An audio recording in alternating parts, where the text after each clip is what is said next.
So the new Fort Castrum dropped in the Empires update, and oh my god, the first few hours of it was so chaotic, it was practically unbeatable. But we managed to do it on our fourth try. Don't forget to join the Anchored Merchants. It's my trading server for Arcane Odyssey, and it's only for Arcane Odyssey. I made a whole video about it, but you can also just join the server in the description below. And I'm recruiting for the in-game clan as well. Anyone can join. Right now the max member thing is 50, but I will be slowly increasing it so everyone can join. So yeah. So if you don't understand how Fort Castrum works, basically Fort Castrum is the first ever raidable base in Arcane Odyssey, and the way it works is you have to first of all destroy Fort Castrum using your ship. You can use anything, but the best thing to use are heavy explosive bolts because they deal like 3000 using the brig, as well as you should use something like amplified iron culverins, because now what I'm doing right now is basically attacking Fort Castrum without it attacking me back because I have the range advantage.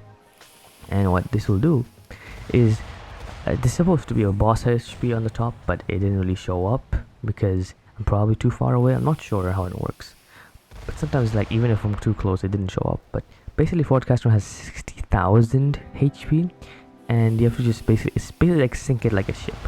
That's about it. Once that is done, once you have defeated it, it will tell you in the chat that Fort Castrum's defenses have fallen, and that means you can now go inside of it. And there's now a 1 minute timer until the wave spawns.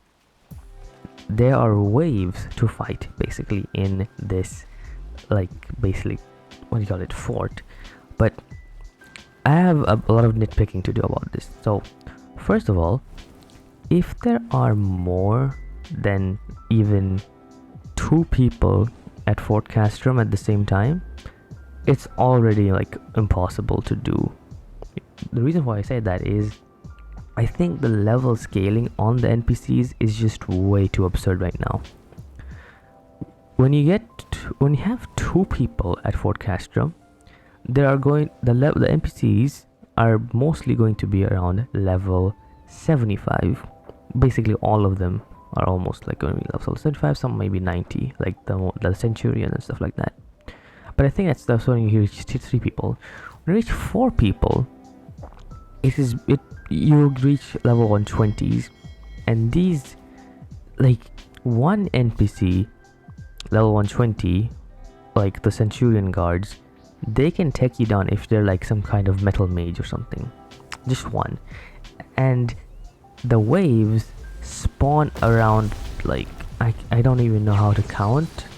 I think it spawns maybe 15 to 20 of them. But imagine you getting attacked by 15 or 20 level 120 NPCs. Not only that, you have the chance when you have to have way more people than 4. Some NPCs can be level 180. And I experienced that, and it was not fun. This is a recording of my successful run.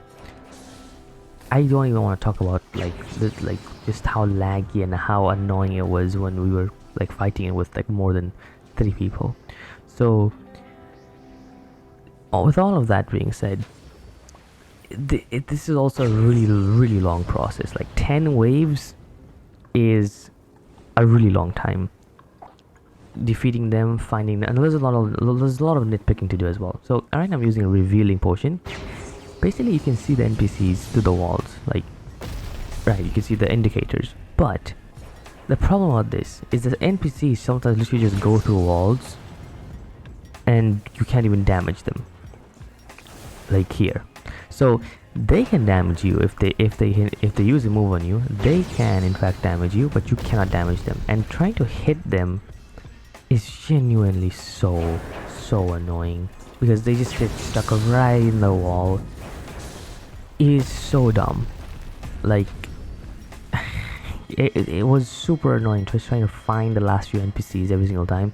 And by the middle of this entire battle, I was just like I couldn't even use potion anymore. It was bugged, so that was really annoying.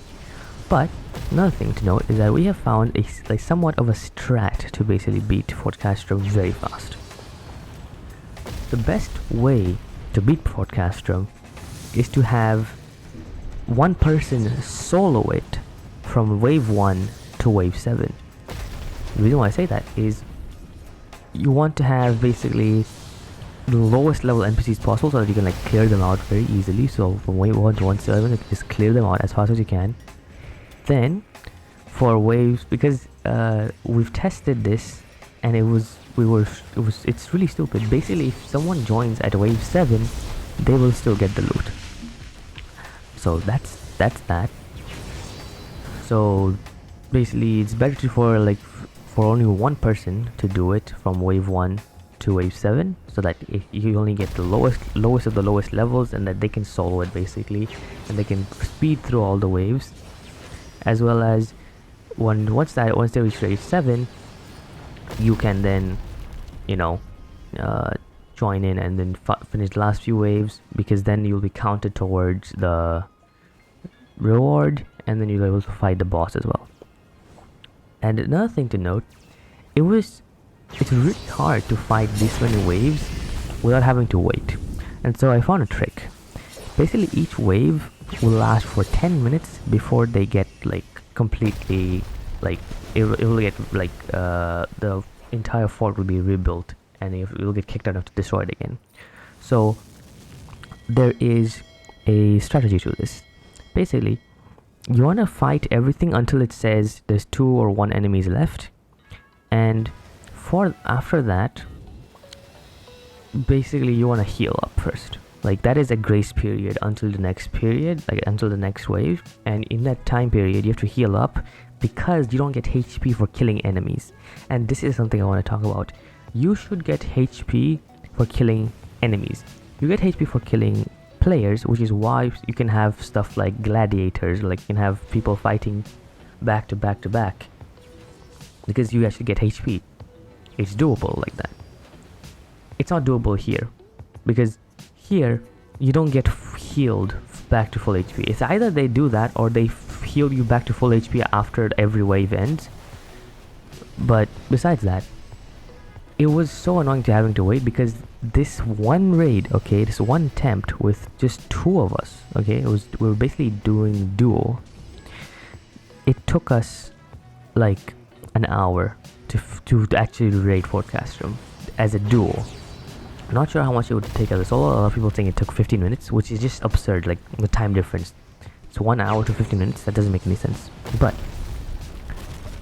that's just, I think, something like something with healing. Maybe killing NPCs gives you like 5%, 10% of your HP back every single time, or like maybe every wave end you get back like your full HP or something, or half your HP. Something like that should be done, honestly, because it's super annoying. And using heal potions is also like it's like inconsistent, because like sometimes they can get bugged. But yeah, that's basically how you can speedrun through the Fort Castrum. Now let's just cut to the chase, and let's just go to the last wave, because it's honestly just doing the same thing over and over again for like 10 waves, like just finding them, beating the NPCs up, and then waiting for healing, and then doing it again and again and again. So here we go. So right after this, we have finally got the boss of Fort Castrum to spawn, and let me tell you, he's a pretty cool boss. Like he only has 4000 HP, only have like 1 year in a 1v1, but he deals a pretty good amount of damage as well. So he uses heat magic, which I love that, and it looks a lot like fire and plasma. Those attack effects are really cool. I am playing in 10 graphics. Well, not 10. I think I'm playing in 7 because I was lagging so much at 10 graphics during all this battle. But I think it was worth it, as well as I just think the boss also looks really, really cool. And I love the boss. Like, I love the look of the boss as well. The boss's armor looks sick. I got the leggings of it and it gives an interesting stats. So it gives power, armor piercing, and intensity. So I mean, if you add like the defense in through like, you know, jewels and enchants, it's actually a pretty good item. I'm not gonna lie, it's actually pretty interesting item, like a boss item, and also just looks insane. And I need the rest of the set, so that's that. And let's just show you guys the reward part of the like raid. And there I got the leggings. And once you are done with all of once you're finally beaten the boss, you can just go up here and you'll see a gigantic chest at the middle of the room. This chest is gonna give you so much loot. So it is supposed to give you 2 modified or like golden chests as inventory items, and then 4 silver chests plus the number of people had played in the raid. So let's say if there's 2 people, you'll get in total 6 gold chests. So 4 plus 2 players. And this time we got 7 silver chests because there were 7 players. And if you saw, I got a blasted silver chest. So that is going to give me guaranteed 2 blasted items when I open it in my inventory, as well as they are in fact tradable. So that is just great. That is such a cool feature. And yeah, apart from like all the different all the problems that we faced during this Fort Castrum, it was actually pretty chaotic and pretty fun. And this is just one part of the update. There is so much stuff I still haven't done yet. Literally, I haven't even made a proper island yet. So that's gonna be really fun.